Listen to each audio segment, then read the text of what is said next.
शंकराय परेशाय शिव संतोष Hathaway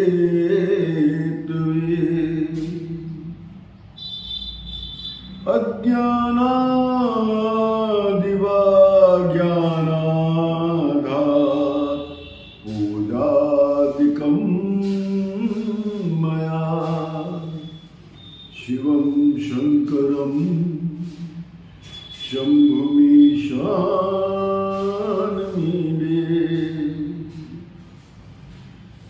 आज श्री शिव महापुराण जी के कथा के क्रम में मैं आप लोगों को रुद्र संहिता का आज 13वां अध्याय का वर्णन करूंगा। इस अध्याय में कुल 83 श्लोक हैं और इस अध्याय का नाम है लिंग पूजन में स्नान विधि, लिंग प्रतिष्ठा, भूत शुद्धि वर्णन और लिंग विसर्जन। इनका मैं आपको आज वर्णन करने जा रहा हूं। रुद्र संहिता का आज 13वां अध्याय। इस अध्याय में ब्रह्मा जी ने देवताओं और ऋषियों को पूजा विधि का वर्णन बताया है, पूजा विधि का निरूपण किया है। बहुत ही सुंदर अध्याय है क्योंकि शिव पूजा के संबंधित आज ज्ञान की बात होगी। ब्रह्मा जी कहते हैं कि सर्वप्रथम ब्रह्म मुहूर्त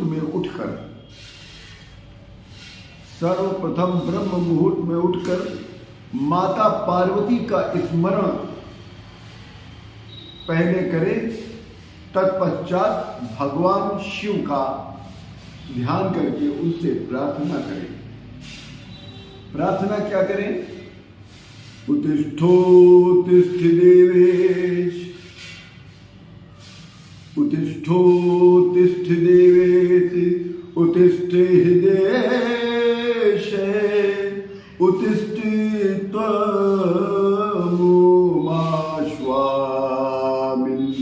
ब्रह्माण्डं मंगलं कुरु। जानामि धर्म चामे, जानामि चा धर्म चामे, प्रवृत्ति जामानाम्ये धर्म नाचे चामे निवृत्तिहा।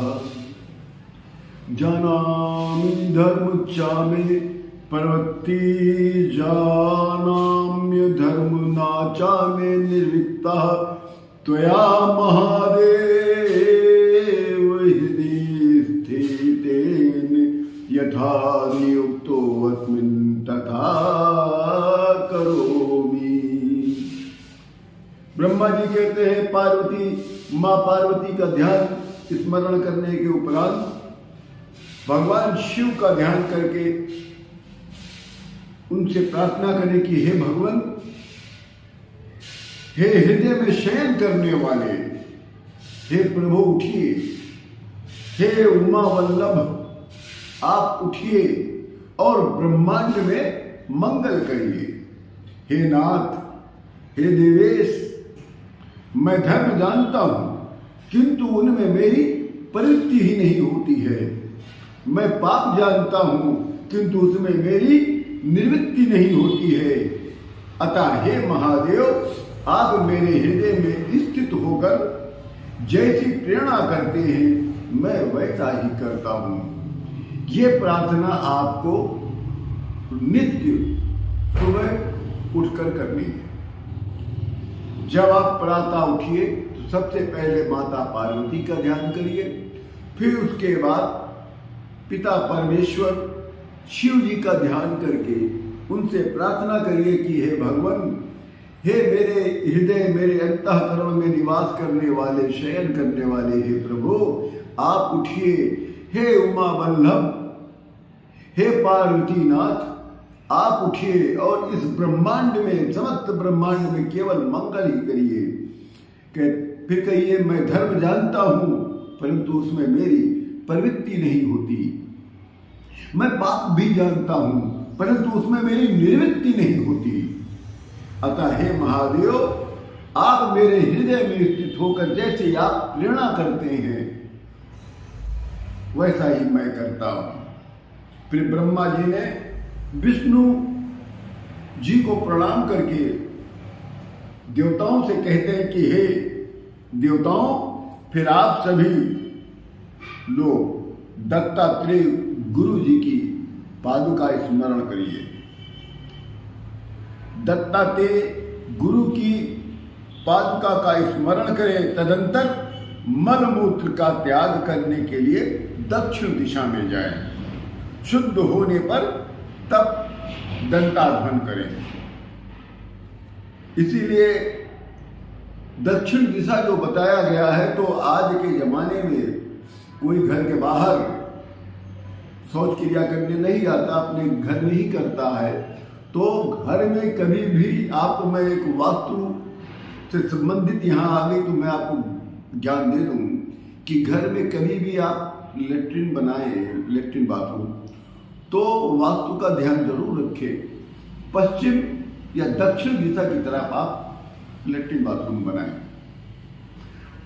और जब भी आप लेट्रिन करने बैठे तो आपका मुख दक्षिण दिशा की तरफ होना चाहिए। ऐसी व्यवस्था आप घर में करें।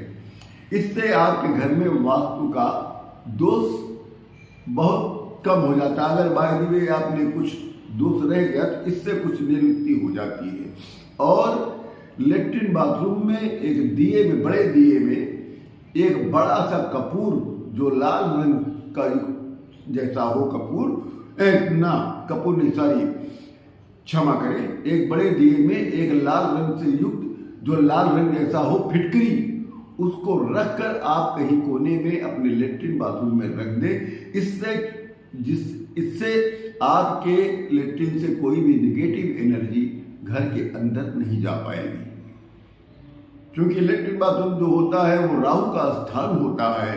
इसलिए लेट्रिन बाथरूम में सदा नीले आसमानी कलर का, स्काई ब्लू कलर का आप टाइल्स का प्रयोग करें। और बाल्टी, मग, साबुनदानी ये भी स्काई ब्लू कलर का ही रखें।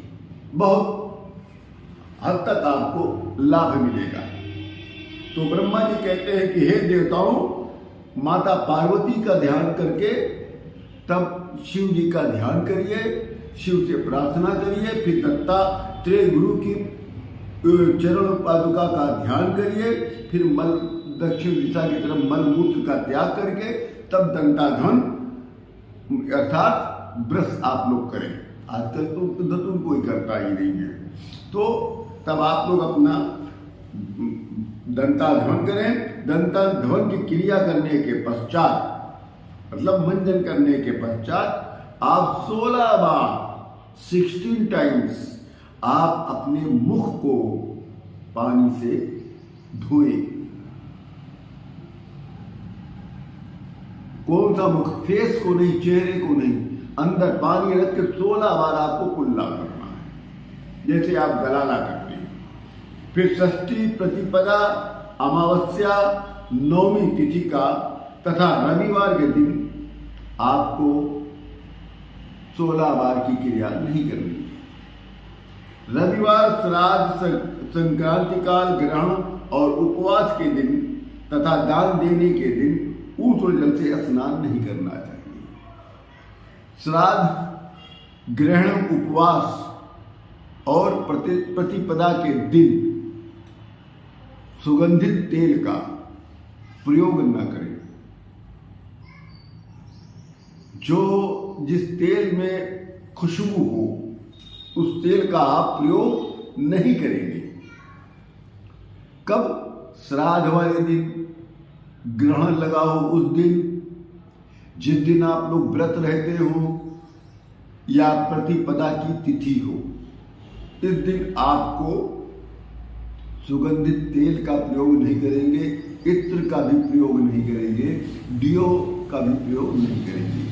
हो सके तो उत्तर या पूर्व की तरफ मुख करके स्नान करिए। स्नान के समय देवी देवताओं का स्मरण करिए। स्नान करने के बाद दूसरे का वस्त्र कभी धारण न करिए, क्योंकि दूसरे का वस्त्र धारण कभी भी नहीं करना चाहिए। बहुत लोगों की आदत होती है दूसरे का कपड़ा मांग के पहनने की। उससे क्या होता है, उसका कुभाग्य आपके पास आ जाता है। जब आप धारण कर लेते हैं उसका कुभाग्य आपके पास आ गया, अब आपका जो भाग्य होता है उसके पास चला जाता है। इसलिए कभी भी दूसरे का वस्त्र मांग कर पहनिए नहीं, और अपना वस्त्र कभी दूसरे को पहनने के लिए दीजिए भी नहीं। स्नान करने के बाद आप अपना वस्त्र धारण करें और ऐसा वस्त्र धारण करें जो स्वयं आपने धोया हो। अगर धोबी ने धोया है आपके वस्त्र को, कपड़े को, तो उसको धारण ना करें। फिर देवताओं और पितरों के लिए तर्पण करें। गोबर से लीपे गए स्थान पर आसन लगाए। आजकल तो आप लीपा नहीं जाता है, इसलिए आप क्या करें, आप अपने जहाँ पे पूजा करते हैं थोड़ा सा जल में एक बूंद आप गंगा जल डाल उससे आप साफ कर लीजिए। फिर मस्तक पर त्रिपुंड लगाएं, और त्रिपुंड नहीं लगाना आता है तो आप कम से कम एक तिलक जरूर लगाएं, चंदन का फिर रोली का। और भस्म ना हो तो जल से ही आप त्रिपुंड लगाएं। त्रिपुंड जब लगाया जाता है चंदन से नहीं लगाया जाता महाराज, इसको ध्यान रखिएगा। भस्म से लगाया जाता है, और भस्म सब लोग बनाना नहीं जानते। भस्म की बहुत बड़ी क्रिया होती है, उस क्रिया को सब संपन्न नहीं करते हैं, क्योंकि उस क्रिया में कम से कम 11 ऐसे व्यक्ति होने चाहिए जो मांस मदिरा का सेवन न करता हो। तो पूरी रात उससे अघोर मंत्र से अभिषेक करवाया जाता, महाअभिषेक होता है। उसके उपरांत प्रातः काल में सूर्य निकलने के पूर्व ही जैसे अभिषेक खत्म होता है, उसी के बाद अघोर मंत्र से एक विभिन्न प्रकार की लकड़ियों से फिर और विभिन्न एक मतलब अमूल्य हवन सामग्री होती है, उससे फिर हवन किया जाता है। उसकी जो राख बचती है उसको नए मार्किंग के कपड़े से उसको चाला जाता है अघोर मंत्र से। फिर उसमें अघोर मंत्र से ही उसमें उतने बराबर कपूर मिलाया जाता है, तब वो भस्म जाकर तैयार होती है। इसी जो त्रिपुंड लगाया जाता है वो भस्म से ही लगाना चाहिए, चंदन से भस्म लगाना माना नहीं जाता। फिर मस्तक पर त्रिपुंड लगाएं। त्रिपुंड नहीं है आपके पास, भस्म नहीं है, तो आप चंदन से एक तिलक लगाइए और रोली लगा लीजिए।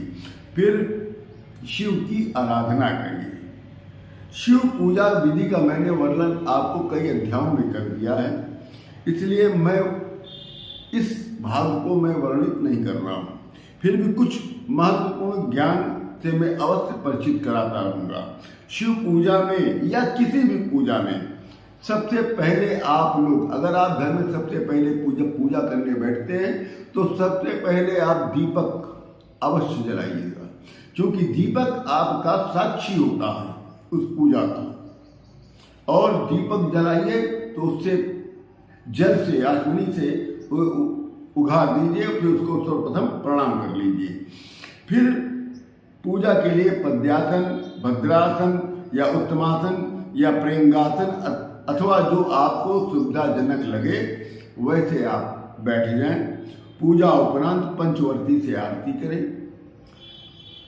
पंचवर्ती से आपके पास नहीं हो तो एक साधारण दीपक से ही आप आरती करिए। अब आरती करने की यहाँ विधि बताई गई। आरती जब भी आप किसी देवी देवता की करते हैं या शिवलिंग की करते हैं तो पैर की 4 बार, मतलब शिवलिंग की जो अर्घे के नीचे होती है उसकी 4 बार करेंगे, और नाभि मंडल अर्थात अर्घे की 2 बार, और फिर मुख मंडल मतलब शिवलिंग की 1 बार, फिर सर्वांग पूरे शिवलिंग की 7 बार। फिर पंचवक्त स्वरूप का ध्यान करिएगा। रूपम देहि इत्यादि मंत्र को पढ़िए। फिर पुष्प के साथ हम जो श्लोक पढ़ रहे हैं, इसको ध्यान से सुनिएगा और लिख लीजिएगा। शंकराय परेशाय शिव संतोष हेतवे अज्ञानादिवा ज्ञानाद्येधक पूजादिकं मया कितं तदस्तु सफलं कृपया तो शंकरं तावकस्तोदगत प्राण त्वच्चितोऽहं सदा मृड इति विज्ञाय गौरीश भूतनाथ प्रसीद में भूमो स्खलित पादानां भूमिरेवावलम्बन